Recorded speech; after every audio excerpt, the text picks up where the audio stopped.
حضرت انس رضی اللہ تعالی عنہ سے روایت ہے، آپ فرماتے ہیں حضرت عمر بن خطاب رضی اللہ تعالی عنہ کے دور میں جب خشک سالی ہو جاتی، قحط سالی پڑ جاتی، تو حضرت عمر بن خطاب رضی اللہ تعالی عنہ حضور اکرم صلی اللہ علیہ وآلہ وسلم کے چچا حضرت عباس کے وسیلے سے بارش طلب کیا کرتے تھے۔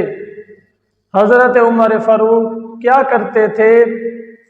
حضرت عباس رضی اللہ تعالی عنہ کو بلا کر باقی جو صحابہ کرام یا عوام تھی ان کو جمع کر کے حضرت عمر فاروق ہمیشہ یہی عمل کیا کرتے تھے۔ آپ دعا کرتے تھے، اللہم انا کنا نتوسل الیک بنبینا صلی اللہ علیہ وآلہ وسلم فتسقینا، کہ یا اللہ ہم حضور اکرم صلی اللہ علیہ وسلم کی موجودگی میں حضور اکرم صلی اللہ علیہ وسلم کو وسیلہ بناتے تھے تیری بارگاہ کے اندر، تو ہمیں بارش عطا کر دیا کرتا تھا۔ انا نتوسل الیک بعم نبینا صلی اللہ علیہ وسلم، کہ آج ہم حضور اکرم صلی اللہ علیہ وسلم کے چچا حضرت عباس کو تیری بارگاہ میں وسیلہ پیش کرتے ہیں۔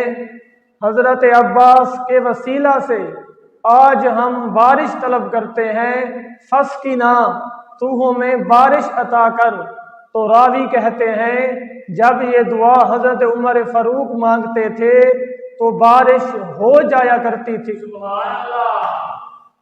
سامعین کرام، اب اس احادیث مبارکہ کے فوائد سماعت کیجئے۔ یہ بخاری شریف کی احادیث نمبر 3710 ہے۔ پہلا فائدہ یہ ہے، حضرت عباس بن عبد المطلب کی اللہ تعالی کی بارگاہ میں شان کیا ہے، عظمت کیا ہے، آپ کا مقام و مرتبہ کیا ہے۔ جب بھی عمر فاروق کے دور میں قحط سالی پڑتی ہے، خشک سالی ہوتی ہے، تو عمر فاروق آپ کو وسیلہ بناتے ہیں رب کی بارگاہ میں، تو اللہ تعالی حضرت عباس کے وسیلے سے اس وقت بارش عطا کر دیتا ہے۔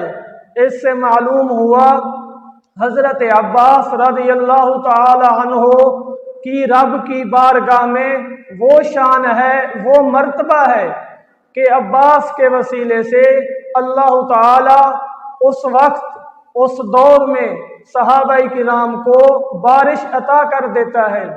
دوسرا فائدہ اس احادیث مبارکہ کا یہ ہے کہ وسیلہ بنانا یہ صحابہ کرام کی سنت ہے، بلکہ فاروق اعظم کی سنت و طریقہ ہے کہ جب بھی قحط سالی پڑتی ہے، کوئی مشکل درپیش ہوتی ہے، تو دعا کے لیے آپ حضرت عباس کو رب کی بارگاہ میں وسیلہ بناتے ہیں۔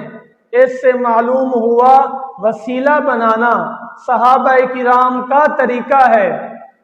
کوئی بھی رب کا پسندیدہ بندہ ہو، رب کی بارگاہ میں کوئی عزت و مقام والا بندہ ہو، اس کا رب کی بارگاہ میں وسیلہ بنانا، اس کے وسیلے سے، رب کے پیاروں کے وسیلے سے دعا کرنا، یہ حضرت عمر فاروق رضی اللہ تعالی عنہ کی سنت و طریقہ ہے کہ آپ ہمیشہ یہی کرتے رہتے تھے۔ معلوم ہوا جو بھی رب کا پیارا ہو، ان پیاروں کو رب کی بارگاہ میں وسیلہ بنا کر دعا مانگے تو یقیناً دعا قبول ہو جاتی ہے۔